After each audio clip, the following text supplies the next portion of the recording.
Welcome to the X Corner. I'm here adding to the little mutation to that SuperHeroCrew still. I'll be covering the X comics for the week of May 15th, 2019. This week we had 3 comics. Age of X-Men Next Gen number 4, Age of X-Men The Marvelous X-Men number 4, and Uncanny X-Men 18. Spoilers, of course.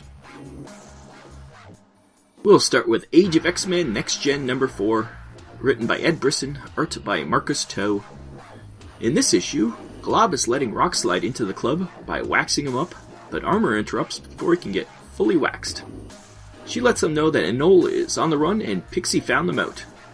Pixie, meanwhile, is ratting them all out to Angel and Sunfire, who call in Department X.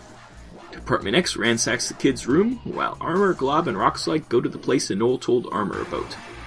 It's the Resistance headquarters. But they think the kids are working for Department X. Glob tells them everything, including that Apocalypse is really an evil dude, which sets the Resistance off. They're in his cult, and think he's all about peace and love, so they didn't take kindly to that. They attack. The Next Gen kids defend themselves with gusto. Meanwhile, Enola has the bomb and is heading to the library. After the Next Geners beat up the Resistance, Rockslide notices a layout for the library, so they rush there just in time to see the top floor blow up. This was a fast-paced issue, with the last of the minis coming up. Really what you learn here is don't trust Pixie, or the Welsh in general. So this series just got serious with a suicide bomber. If this was a mainstream book, I doubt they could have gotten away with it in today's climate. Luckily it's some weird X-Men miniseries no one cares about. I'm glad most of the team is back together, and I hope Enola isn't dead, but we'll see next time. 7 out of 10. Then there is Age of X-Men, The Marvelous X-Men number 4, written by Lonnie Nadler and Zach Thompson, with art by Marco Faeglia. It's Xavier Day, and the X-Men are in London to try and see what Apocalypse has planned. Apocalypse pops in and somehow makes everyone in the crowd start making out. This includes Colossus, who tried to grab Kitty and ends up smooching her. Jean eventually has to mind control the crowd before it moves to second base. Back at the X-Base, a news report is showing the rips in reality that have been happening. Jean and X-Man go off and try to fix them. Back at the X-Base, Department X tries to grab Colossus for kissing Kitty, but he ain't having any of it and smashes them.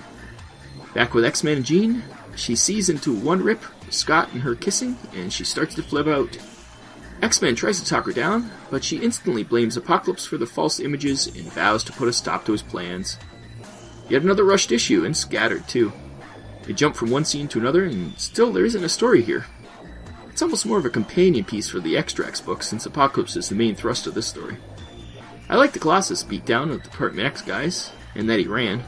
That's the only part that even slightly interests me in this mini. 6 out of 10. Lastly, we have Uncanny X-Men 18, written by Matthew Rosenberg, with art by Carlos Villa. So we start with Wolverine quitting the team so he can go run around with the Avengers, I assume. The rest of the X-Men have tracked the Marauders to a subway and go to take them down. Marauders say they don't remember doing anything and pretty much surrender. Chamber, who was with the Morlocks these guys supposedly massacred, does a Daenerys and burns them all. Scott doesn't appreciate someone roasting his prisoners. Before he can yell at Chamber too much, Chamber gets a harpoon through his chest, mortally wounding him. They rush back to the hideout to try and save him, but find the place on fire. They save the prisoners in the basement, and when they get outside, Mr. Sinister is there. He didn't appreciate the X-Men murdering his team. They fight, and Sinister grows into a giant. Havoc goes supernova and blasts Sinister down, but he is rendered nearly invisible due to it. Dark Beast says he's nearly faded away, and now Havoc is bedridden.